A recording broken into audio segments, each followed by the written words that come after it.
ಪ್ರೀತಿಯ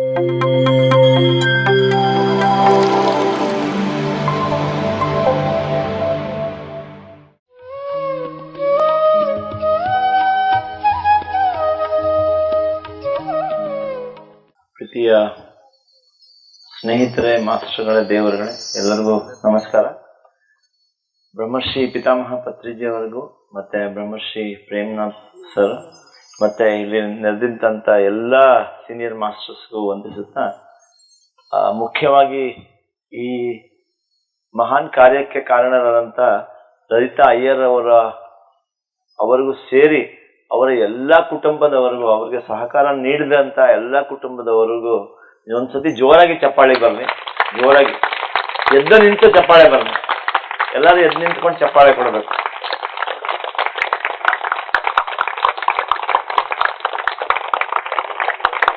thank you master.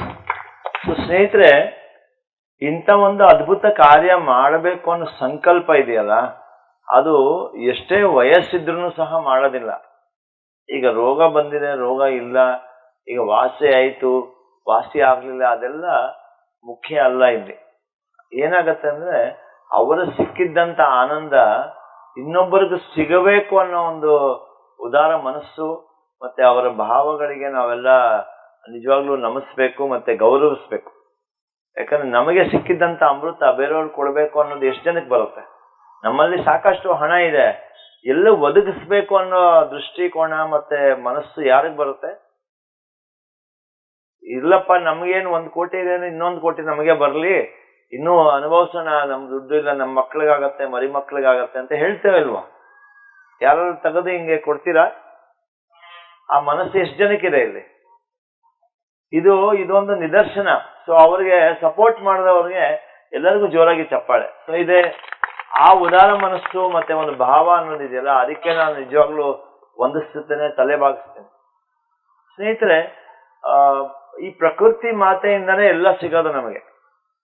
ಎಲ್ಲವೂ ಪ್ರಕೃತಿಯಿಂದ ಸಿಗ್ತಾ ಇದೆ. ನಾವೇನಾದ್ರು ಸೃಷ್ಟಿ ಮಾಡ್ತಾ ಇದೀವ?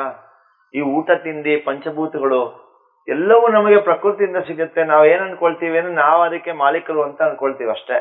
ನಾವು ಅದಕ್ಕೆ ಒಂದು ಮಾಧ್ಯಮ ಅಷ್ಟೇ. ಈಗ ಅವ್ರು ಹೇಳಿದ್ರು, ಈಗ ಪತ್ರಿಜಿಯವರು ನಮಗೆ ಆಯ್ಕೆ ಮಾಡ್ಕೊಂಡ್ರು ಅಂದ್ರೆ, ನಮ್ಮ ಮನಸ್ಸಲ್ಲಿ ಯಾವಾಗ ಏನಿದೆಯೋ, ಒಂದು ಸಂಕಲ್ಪ, ಒಂದು ದೃಷ್ಟಿಕೋನ ಇದೆಯೋ, ಅದರ ಪ್ರಕಾರವಾಗಿ ಸೃಷ್ಟಿ ನಮ್ಮನ್ನ ಆಯ್ಕೆ ಮಾಡ್ಕೊಳ್ಳುತ್ತೆ.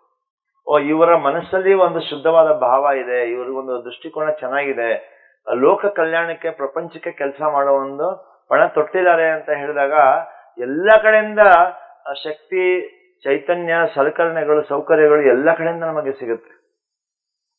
ಈಗ ಮಳೆ ಎಲ್ಲಿಂದನೋ, ಗಾಳಿ ಎಲ್ಲಿಂದನೋ ಬೀಸಿ ಮೋಡ ಬಂದು ಇಲ್ಲೇ ಯಾಕೆ ಮಳೆ ಸುರಿಬೇಕು? ಮೋಡ ಎಷ್ಟೋ ಕಡೆಯಿಂದ ಆವಿಯಾಗಿ ನೀರಿಂದ ಬಂದು ಇಲ್ಲೇ ಯಾಕೆ ಮಳೆ ಸುರಿಬೇಕು? ಇಲ್ಲೇ ಯಾಕೆ ಪಿರಿಮಿಡ್ ಬರಬೇಕು? ಅರ್ಥ ಆಯ್ತಾ ಇದೀವ? ಸೊ ಸ್ನೇಹಿತರೆ, ಎಲ್ಲವೂ ನಮ್ಮ ಸಂಕಲ್ಪದಿಂದ ಶುರು ಆಗತ್ತೆ. ನಮ್ಮ ಪ್ರಪಂಚಕ್ಕೆ ನಾನು ಮೂಲ ಬಿಂದು, ಕೇಂದ್ರ ಬಿಂದು. ನಾನು ಕಣ್ಣು ಮುಚ್ಚಿದ್ರೆ ಏನಾಯ್ತು? ನಮ್ಮ ಪ್ರಪಂಚ ಮಾಯ ಆಯ್ತು. ನಾನು ಕಣ್ಣು ತೆಗೆದ್ರೆ ನನ್ನ ಪ್ರಪಂಚ ಸೃಷ್ಟಿ ಆಯ್ತು. ನಮ್ಮ ಅಮ್ಮ, ಅಪ್ಪ, ಅಣ್ಣ, ತಮ್ಮ, ತಂಗಿ, ಮಗಳು, ಮಾವ, ಅತ್ತೆ ಎಲ್ಲರೂ ಶುರುವಾಗೋದು ಯಾವಾಗಿಂದ?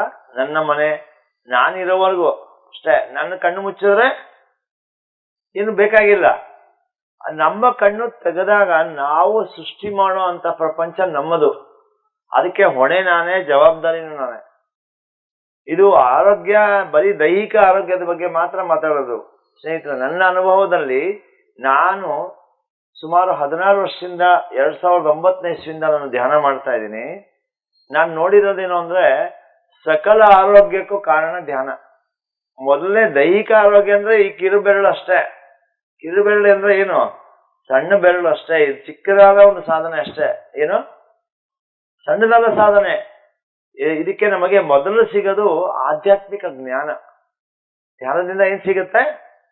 ಆಧ್ಯಾತ್ಮಿಕ ಜ್ಞಾನ. ಆಧ್ಯಾತ್ಮಿಕ ಜ್ಞಾನ ಅಂದ್ರೆ ಏನು? ನಾನು ದೇಹ ಅಲ್ಲಪ್ಪ ಅನ್ನೋದು ಗೊತ್ತಾಗತ್ತೆ, ನಾನು ಮನಸ್ಸು ಅಲ್ಲ ಅನ್ನೋದು ಗೊತ್ತಾಗತ್ತೆ, ನಾನು ಆತ್ಮಸ್ಥಿತಿ ಅನ್ನೋದು ಗೊತ್ತಾಗತ್ತೆ. ಅವಾಗ ಏನಾಗತ್ತೆ? ಆ ಆತ್ಮಸ್ಥಿತಿ, ನಾನು ಚೈತನ್ಯ ಅಂತ ಗೊತ್ತಾದಾಗ ನಾನು ದೇಹಕ್ಕೆ, ಮನಸ್ಸಿಗೆ ಡಾಕ್ಟರ್ ಆಗ್ತೀನಿ. ನಾನೇ ಸೈಕ್ಯಾಟ್ರಿಸ್ಟು, ನಾನೇ ಫಿಸಿಷಿಯನ್, ನಾನೇ ಸರ್ಜನ್. ಅರ್ಥ ಆಗ್ತಾ ಇದೆಯಾ? ಯಾಕಂದ್ರೆ ಈ ಮೂರು ಬೇರೆ ಬೇರೆಯಾಗಿ ಕಾಣಕ್ ಶುರು ಆಗುತ್ತೆ. ಓ, ಮನಸ್ಸಿಂದ ಏನೋ ಕೆಲಸ ಮಾಡ್ತಾ ಇದ್ದೀನಿ, ಓ ನನ್ನ ವಿಚಾರಗಳಿಂದ ಹಿಂಗಾಯ್ತು, ಕೋಪ ಬಂದಿದ ತಕ್ಷಣ ನನ್ಗೆ ಹೊಟ್ಟೆಯಲ್ಲಿ ಏನೋ ತವಕ ಸ್ಟಾರ್ಟ್ ಆಯ್ತು, ಏನೋ ಎದೆ ಹಿಡ್ಕೊಂಡಂಗಾಯ್ತು, ಇದೆಲ್ಲ ಗೊತ್ತಾಗತ್ತೆ. ಸೊ ನಮ್ಗೆ ಎಲ್ಲರ ಒಂದು ಸ್ಪಷ್ಟತೆ ಕಾಣಕ್ ಸ್ಟಾರ್ಟ್ ಆಗತ್ತೆ ನಮ್ಮ ಆಧ್ಯಾತ್ಮಿಕ ಜ್ಞಾನ ಬಂದಿದ ತಕ್ಷಣ. ಆವಾಗ ನಮ್ಗೆ ಏನಾಗತ್ತೆ, ದೈಹಿಕ ಮಾನಸಿಕ ಆರೋಗ್ಯ ಆಟೋಮೆಟಿಕ್ ಆಗಿ ಸಿಗತ್ತೆ. ಆಮೇಲೆ ನಮ್ಮ ಪ್ರಭಾವಳಿ ಹೆಚ್ಚಾಗಿ ಒಂದು ದೊಡ್ಡ ಮ್ಯಾಗ್ನೆಟ್ ಆಗ್ತೀವಿ ನಾವು. ಆ ದೊಡ್ಡ ಮ್ಯಾಗ್ನೆಟ್ ಆದಾಗ ಏನಾಗುತ್ತೆ, ಸಮಾಜದಲ್ಲಿ ನಮ್ಮ ಎಲ್ಲರಿಗೂ ಅಟ್ರಾಕ್ಟ್ ಮಾಡ್ತೀವಿ. ಓ, ಇವರಲ್ಲಿ ಏನೋ ಇದೆಯಪ್ಪ ಅಂತ ಅಂದಾಗ ನಮಗೆ ಸಾಮಾಜಿಕ ಆರೋಗ್ಯ ಸಿಗುತ್ತೆ.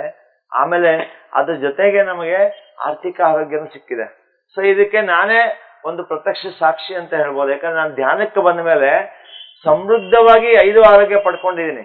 ಯಾವುದೇ ಇದಕ್ಕೆ ಪ್ರಯಾಸ ಇಲ್ಲ, ಯಾವುದಕ್ಕೆ ಇದಕ್ಕೆ ಕಷ್ಟಪಡೋದು, ಕಷ್ಟ ಅನ್ನೋ ಪದಗಳನ್ನು ನಾವು ತೆಗೆದಾಕ್ಬಿಟ್ಟಿದೀವಿ. ಈಗ ಶ್ರಮ ಅನ್ನೋದು, ಕಷ್ಟ ಅನ್ನೋದು ಇಲ್ವೇ ಇಲ್ಲ ನಮ್ಮ ಡಿಕ್ಷನರಿ. ಎಲ್ಲದನ್ನು ಅನುಭವಿಸೋದು, ಆನಂದದಿಂದ ಕೆಲಸ ಮಾಡೋದು, ಎಂಜಾಯ್ಮೆಂಟ್ ಮಾಡೋದು ಅಂತ ಹೇಳ್ತೀವಿ ನಾವು. ಏನ್ ಹೇಳ್ತೀವಿ? ಎಂಜಾಯ್ ಮಾಡೋದು. ಯಾವಾಗ ನಾವು ಎಂಜಾಯ್ಮೆಂಟ್, ಈಗ ಆನಂದ ಅಂತ ಹೇಳಿದ್ನಲ್ಲ, ಧ್ಯಾನದಿಂದ ಏನ್ ಸಿಕ್ತು? ಆನಂದ. ಯಾವಾಗ ಆನಂದ ಸಿಗುತ್ತೋ ತೃಪ್ತತೆ ಕಾಣುತ್ತೆ. ಯಾವಾಗ ಮನಸ್ಸಲ್ಲಿ ನಮ್ಗೆ ತೃಪ್ತಿ ಕಾಣುತ್ತೋ ಎಲ್ಲದರಲ್ಲೂ ತೃಪ್ತಿ ಕಾಣ್ತೀವಿ. ಸಂಬಂಧಗಳಲ್ಲಿ ತೃಪ್ತಿ ಕಾಣ್ತೀವಿ, ವ್ಯವಹಾರದಲ್ಲಿ ತೃಪ್ತಿ ಕಾಣ್ತೀವಿ, ನಮ್ಮ ದೈಹಿಕ ಆರೋಗ್ಯದಲ್ಲಿ ತೃಪ್ತಿ ಕಾಣ್ತೀವಿ, ಹಣಕಾಸಿನ ವ್ಯವಸ್ಥೆಯಲ್ಲಿ ತೃಪ್ತಿ ಕಾಣ್ತೀವಿ. ಸೊ ನಮ್ಮ ಧರ್ಮ ಏನಪ್ಪಾ ಅಂದ್ರೆ, ನಮಗೆ ಸಿಕ್ಕಿರುವಂತ ಆರೋಗ್ಯ ಮತ್ತೆ ಆನಂದವನ್ನ ಬೇರೆಯವ್ರಿಗೂ ಸಿಗಬೇಕು ಅನ್ನೋ ಒಂದು ಕೆಲಸ ಮಾಡೋದಿದೆಯಲ್ಲ, ಅದು ಮುಖ್ಯ. ಸೊ ಇದಕ್ಕೆ ನಾನು ಎಲ್ಲರಲ್ಲಿ ಕೇಳ್ಕೊಳ್ಳೋದೇನು ಅಂದ್ರೆ, ಈಗ ನೀವೆಲ್ಲ ಬಂದಿದ್ದೀರಾ, ಧ್ಯಾನ ಸಾಧನೆ ಮಾಡಿ. ಮೊದಲು ಧ್ಯಾನ ಸಾಧನೆ ಮಾಡಿ ನಮ್ಮಿಂದ ಏನ್ ಮಾಡ್ಬೋದು, ಧ್ಯಾನ ಎಷ್ಟು ಜನಕ್ಕೆ ನಾವು ಕೊಡ್ಬೋದು, ಪಿರಮಿಡ್ ನಿರ್ಮಾಣಕ್ಕೆ ನಾವು ಕೈ ಸೇರಿಸ್ಬೋದು, ಪಿರಮಿಡ್ ನಿರ್ಮಾಣ ನಾವು ಮಾಡ್ಬೋದು. ಈ ತರ ಸಾಕಷ್ಟು ಕೆಲಸಗಳಲ್ಲಿ ನಾವು ನಮ್ಮನ್ನ ತೊಡಗಿಸ್ಕೋಬಹುದು. ಹೌದಾ ಇಲ್ವೋ ಸ್ನೇಹಿತರೆ? ಒಂದು ಈಗ ಬೆಸ್ಕಾಂ ಸ್ಟೇಷನ್ ಇದ್ದಷ್ಟೇ ಶಕ್ತಿಯುತವಾದ ಕ್ಷೇತ್ರ ಇದು.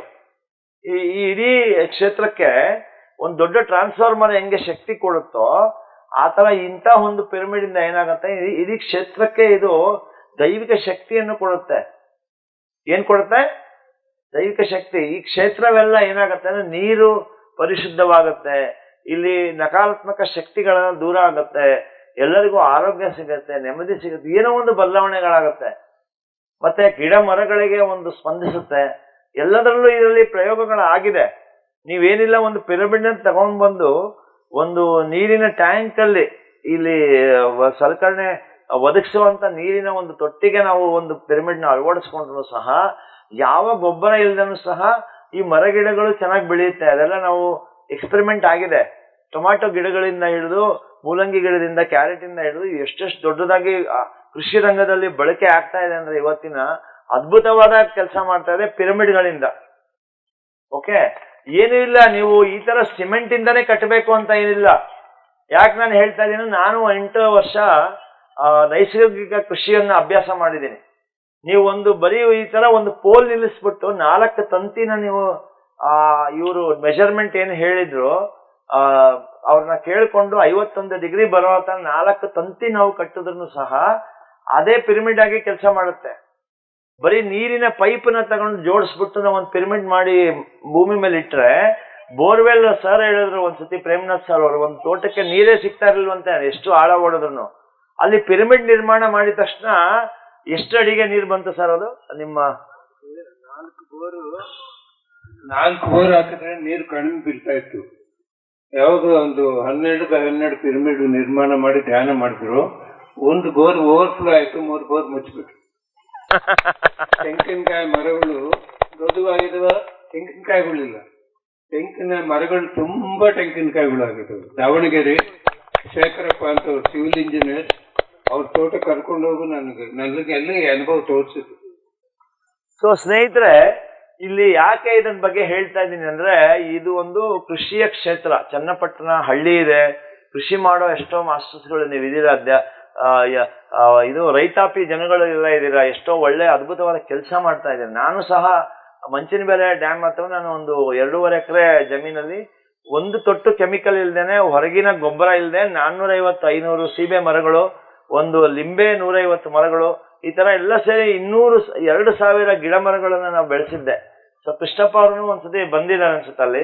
ಸೊ ಈ ತರ ಪಿರಮಿಡ್ಗಳ ನಿರ್ಮಾಣ ಕೃಷಿ ಕ್ಷೇತ್ರದಲ್ಲೂ ನಾವು ಬಳಸಬೇಕು ಸ್ನೇಹಿತರೆ. ಅಲ್ಲೇ ಕುತ್ಕೊಂಡು ಧ್ಯಾನನೂ ಮಾಡ್ಬೋದು, ನಿಮ್ಮ ಬೀಜಗಳನ್ನ ಶೇಖರಣೆ ಮಾಡಿ ಇಡ್ಬೋದು.